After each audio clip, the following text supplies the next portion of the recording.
네, 기술적 분석입니다. 시장 상황 한번 살펴보도록 하겠습니다. 오늘은 먼저 테슬라에 대해 말씀을 드리면서 시작을 해보도록 하겠습니다. 테슬라 같은 경우 오늘 5% 넘는 상승이 나오는 흐름이고 단기 추세를 따라서 지속적으로 올라가고 있는 상황이에요. 그럼 테슬라 같은 경우에 향후에 어떻게 움직일 것인지에 대해서 많은 분들이 궁금해하고 계실 거라고 생각이 되는데 1차적으로는 여기서 지지라인을 만들어 주었을 때 상방으로 더 올라갈 수 있다라는 말씀을 드렸습니다. 지지라인이 만들어졌기 때문에 그 부분에서 에너지를 받아서 추가적으로 20-30%의 상승이 나오는 모습이고 여기서도 추가적인 상승이 더 나올 수가 있다고 저는 개인적으로 보고 있는 위치라고 말씀드릴 수 있을 것 같아요. 지금 어제 영상에서 테슬라의 시총이 오늘 상승으로 1900조까지 올라와 있습니다. 저는 상승 여력으로 보았을 때는 2500조 정도까지는 추가적으로 시총이 상승할 수가 있다고 보고 있고 왜냐하면 테슬라가 지금 대장주로 기능을 하고 있는 상황이고 보시는 것처럼 MACD나 슬로우 스토캐스틱 그리고 오늘의 RSI를 좀 들고 와봤어요. 그래서 상대 강도 지수 자체도 일간으로는 꽤 많이 올라온 흐름이지만 이격도 자체는 지지라인을 거쳐간 지가 얼마 안 됐기 때문에 매도 물량을 뽑아낼 만한 사람들이 그렇게 많지는 않다는 거예요. 그러니까 많은 분들이 추가적인 상승에 대한 믿음이 강하다는 겁니다. 저 같은 경우는 개인적으로 560달러 정도까지는 추가적으로 상승 여력이 남아있다라고 보고 있는 거예요. 시총을 2,500조 정도까지는 1차적으로 보고 있기 때문에 아무래도 테슬라 같은 경우는 실적이 지금 폭증하는 단계라기보다는 기대감으로 올라가는 상황이어서 1차적으로는 3-40%의 추가 상승까지는 바라볼 수가 있겠지만 그 이상까지는 어느 정도 매물을 소화한 이후에 올라가야 되는 구간이 나올 거라고 보고 있습니다. 왜 추가적인 상승을 1차적으로 보고 있는지에 대해서 설명을 드려보자면 주간이나 월간 같은 장기적인 시결로 우리가 살펴보았을 때 추세 에너지가 남아있는 흐름이에요. 우리가 RSI로 보더라도 주봉으로 살펴보았을 때 RSI의 MA 값 자체가 70 가까이까지 올라온 상황이 RSI 값 자체도 이제 처음으로 70을 넘어서는 초입의 흐름을 보이고 있기 때문에 이때처럼 이렇게 과열이 된 이후에 꺾이는 흐름이 나온 상황이 아니라는 거예요. 이제 진입을 하면서 올라가기 시작하는 상황이고 슬로우 스토캐스틱 상으로 보더라도 D값 자체도 이제 도달을 해서 이제 여기서 머무르면서 강한 상승이 추가적으로 나오는 것이기 때문에 우리가 기술적인 보조 지표들로 보았을 때는 여기서도 충분히 에너지를 받을 수가 있다는 겁니다. 즉 급등 흐름이 나올 수가 있다는 것이고 지금 424달러에 머무르고 있는 상황에서 이전의 전고점을 넘어서 버렸어요. 이 말은 위쪽으로는 매물대가 크게 쏟아져 나올 일이 이제는 존재하지가 않는다는 겁니다. 하방에서는 테슬라에 대한 믿음으로 홀딩을 해주는 세력들이 많이 있는 것이고 위쪽에서는 매물을 쏟아낼 만한 물량이 사라지는 상황에서 보조적인 지표들로 보았을 때도 상승 여력이 남아있기 때문에 충분히 500달러 넘는 위치까지 단기적으로 이 상방 추세를 이어갈 확률이 높다는 거예요. 자, 월간으로 우리가 살펴보게 된다면 추가적으로 더 상승에 대한 여력들을 살펴볼 수가 있습니다. 이전처럼 확산하던 흐름이 점점 상승세가 둔화되는 그러한 포인트에 있는 게 아니라 여전히 확산하는 흐름의 초입에서 자리를 잡아가고 있고 슬로우 스토캐스틱 D값 자체도 아직 위쪽으로까지 올라오지 않고 하방에서 서서히 출발하는 단계 RSI 값으로 보더라도 월간으로 보았을 때는 아직은 상대 강도 지수 자체가 70을 이제 막 넘어서면서 MA 값 자체도 낮은 위치에서 출발하는 초입의 단계를 보이고 있기 때문에 테슬라라는 종목 자체의 단기적인 위치 그것만 살펴보게 된다면 과열이라고 볼 수가 있겠지만 장기적인 시계열로 살펴보게 된다면 만약에 여기서 실적 혹은 산업의 포션이죠. 그러니까 산업에서 차지하는 산업군에 대해서 새롭게 진출한다거나 점유율을 가져가는, 그러니까 점유율을 높여가는 어떠한 호재가 나오게 된다면 여기서 이제 추가적으로 현재 주요한 M7들의 시총과 유사한 단계까지도 올라갈 수가 있다는 거예요. 그럼 1차적으로는 지금 1900조에서 2500조 정도까지의 상승 여력을 보고 있는 것이고 여기서 일정 부분의 매물대를 소화하게 된다면 그리고 거기서 호재가 나와주게 된다면 그때는 4000조 가까운 단계까지도 올라가는 상황이 이어질 수가 있다는 겁니다. 그래서 테슬라 같은 경우는 지금 현재 미국 시장에서의 대장주라고 보시면 될 것 같고 다음 정권의 정책적인 호재 그리고 인물로서의 CEO의 적극적인 행보 대통령 자체가 워낙 사업가적인 기질이 있기 때문에 주고받을 부분들을 주고받는 흐름들이 나와준다면 필요한 산업군에서의 규제 완화 혹은 어느 정도의 경쟁적 위치를 가져갈 수 있다는 측면에서 테슬라 같은 경우가 추가적으로 500달러 이상까지도 충분히 올라갈 수 있는 에너지를 가지고 있다라고 말씀드릴 수가 있을 것 같습니다.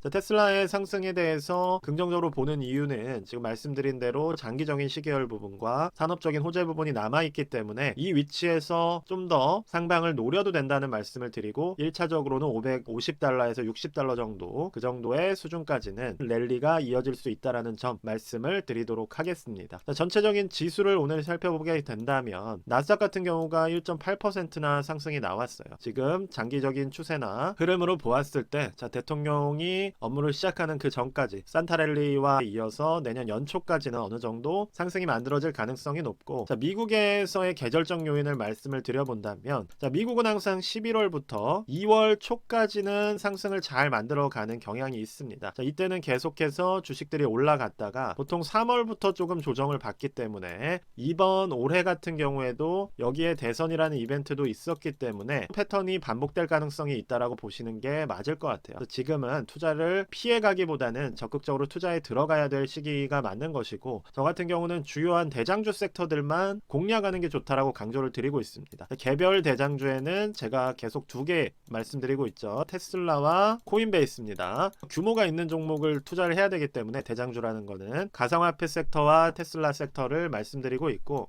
여기에 추가적으로 개별 종목으로 공략하는 주요 섹터라고 한다면 여전히 AI와 관련된 그리고 원전과 관련된 주식들을 우리가 지켜볼 수 있다라고 말씀을 드리고 있는 상황이에요. 그리고 저 역시도 이러한 부분들을 투자를 하고 있는 상황이고 실제로 많은 상승들이 나오고 있어서 그 부분들을 염두에 두시면서 내년 3월 전까지의 어느 정도 랠리가 잡혀있는 상황에서는 대장주를 쉽게 바꾸지는 않습니다. 오늘처럼 반도체가 올라가는 날에는 대장주가 주춤하는 날도 있는 것이고 또 그러다가 대장주가 올라가는 날에는 오히려 모멘텀이 없는 섹터들이 좀 하기 때문에 보시는 것처럼 일단 S&P 500이나 나스닥은 상승을 잘 만들어가고 있는 흐름이에요. 그렇지만 계속 말씀을 드리고 있지만 이 안에서 강한 섹터를 공략하는 게 유리하다고 보고 있고 실제로 S&P 500 같은 경우 어제 같은 경우 하방 추세 즉 단기적인 추세를 이탈했다가 오늘 복귀한 흐름이기 때문에 내일 같은 경우는 또 어떻게 될지를 모르는 거예요. 그 부분들을 생각을 해주신다면 너무 공격적으로 높은 위치에 있는 투자를 들어가기보다는 이 안에서도 강한 시세를 받는 주도주들을 투자하시는 것이 이득이 될 거라고 생각을 합니다. 반도체 섹터 같은 경우도 동일한 흐름이에요. 그러니까 오늘 2% 넘는 반등이 나왔다고 하더라도 투자의 매력적인 구간은 아니라는 겁니다. 반복해서 말씀을 드리지만 제가 반도체 투자를 주의하라고 말씀드리는 이유는 이 매물대가 너무 많기 때문이에요. 그러면 여기서 움직이는 거는 크게 의미가 없다는 겁니다. 이만한 매물대가 있는 상황에서 이 하단부에서 떨어졌다가 올랐다가 떨어졌다가 하는 움직임 자체는 우리가 진입기회다 혹은 매도 포지션이다를 정하기에는 확실하지가 않고 오히려 이 안에서 숏 청산을 만들거나 반대로 또 숏을 들어갔다가 단기적인 변동성만 높아질 수가 있기 때문에 지금 구간에서 관심을 가지시기보다는 이 부분이 정배열로 바뀌면서 올라서는 흐름을 확인하시는 게 중요하다라는 거예요. 위쪽에 이런 상방 매물대가 많이 존재하는 그리고 50, 200일선이 위쪽에 있는 상황에서 굳이 아랫 구간에서 우리가 공략을 하는 거는 제 투자 원칙에 따른다면 좋은 투자 방법이 아니기 때문에 더 기다려 주시면서 반도체는 확실한 진입 타이밍을 기다려 주셔야 된다라는 것이고 만약에 이미 매수가 들어가신 분들이 있다면 자, 이 부분을 이탈해서 음봉으로 떨어지는 흐름이 나온다면 그때는 손절이 나가는 게 좋아. 그리고 오히려 하단부에서 한 번 더 잡으시는 게 평단을 낮출 수 있는 방법이라고 저는 개인적으로 생각을 합니다. 그런데 지금 같은 경우는 일단 이 박스권 안에서 움직임이 나오고 있기 때문에 여기서 포지션을 정리한다기보다는 일단 방향성을 기다린다는 거예요. 내가 현금이 있다면 들고 있으면서 이 부분이 정배열로 바뀔 때 더 높은 위치에서 매수를 하셔도 되는 겁니다. 지금은 저점 매수라는 생각보다는 방향성과 모멘텀 회복을 기다려주는 타이밍이라고 보시는 게 정확한 투자 포인트라고 볼 수가 있을 것 같아요. 장기적인 시계열로 보더라도 여전히 단기 추세와 중장기 추세의 데드크로스가 회복된 흐름이 아닙니다. 그러니까 이런 식으로 지금 꽂아내리고 있는 흐름이죠. 5일선이 이렇게 51선 자체를 하방으로 꽂아내리는 초입에 있기 때문에 그럼 여기서 우리가 투자 포인트다 여기가 포인트다 라고 이야기하는 거는 자연스럽지는 않다는 거예요. 그럼 최소한 우리가 투자를 다시 하려면 여기서 잠깐 무너뜨려서 매물을 빨아들이고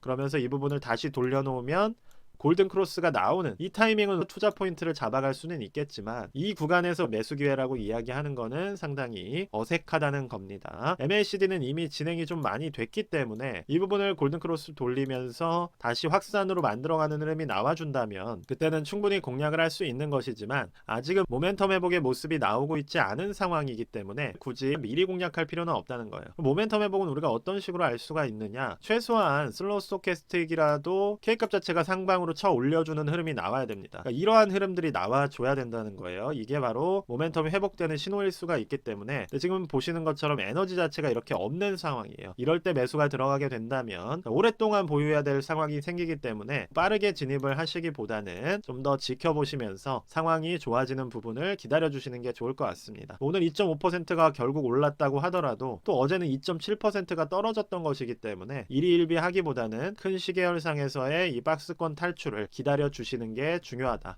특히나 박스권 저항 라인 자체가 가까운 위치에 있기 때문에 우리가 뭐 멀리 떨어져 있어서 가격대가 한 이쯤에 있는데 저항 라인이 여기에 존재를 한다면 이렇게 올라올 수가 있는 거겠죠. 왜냐하면 본전 매물이 그렇게 빠르게 나오질 않기 때문에. 그렇다면 여기서 매수 포인트란 말씀을 드릴 수가 있겠지만 그런 상황도 아니라는 거예요. 그러면 역별 상황에서는 우리가 최대한 조심하면서 시장을 기다려 보시는 게 좋을 것 같습니다. 전체적으로 살펴보더라도 엔비디아 같은 경우가 반등을 했지만 결국엔 매달려 있는 흐름이에요. 단기 평과 중장기 이평이 이렇게 매달려 있는 흐름이고, 다른 뭐 주요한 반도체 종목들을 살펴보더라도 AMD 같은 경우도 역별 상황에서의 반등, 뭐 마이크론 같은 경우도 보시는 것처럼 그렇게 의미 없는 구간에서의 반등이기 때문에 방향성 자체가 바뀌는 모습들이 나온 건 아니라는 겁니다. 그러한 부분들에 집중을 해주시면서 제가 강조를 드리는 테슬라나 코인베이스 이런 종목들은 높은 위치에서 계속 움직임을 가져가고 있고, 비트 같은 경우도 오늘 또 3% 반등이 나왔기 때문에 이 부분은 장기적으로 보았을 때도 우상향하는 에너지가 남아있다라고 볼 수가 있고, 월간으로 보더라도 꺾이는 흐름은 아니라는 거예요. 그럼 이러한 부분들 우리가 좀 더 기다려주면서 높은 위치에서 코인 가격이 머무르게 되더라도 이 부분 자체가 자산 자체에 상승을 가져올 수가 있는 부분이기 때문에 돈이 몰리는 곳에 집중을 해야 될 시기라는 점 마지막으로 강조를 드리면서 오늘 영상은 마무리하도록 하겠습니다. 영상이 도움이 되셨으면 구독과 좋아요 부탁드립니다. 감사합니다.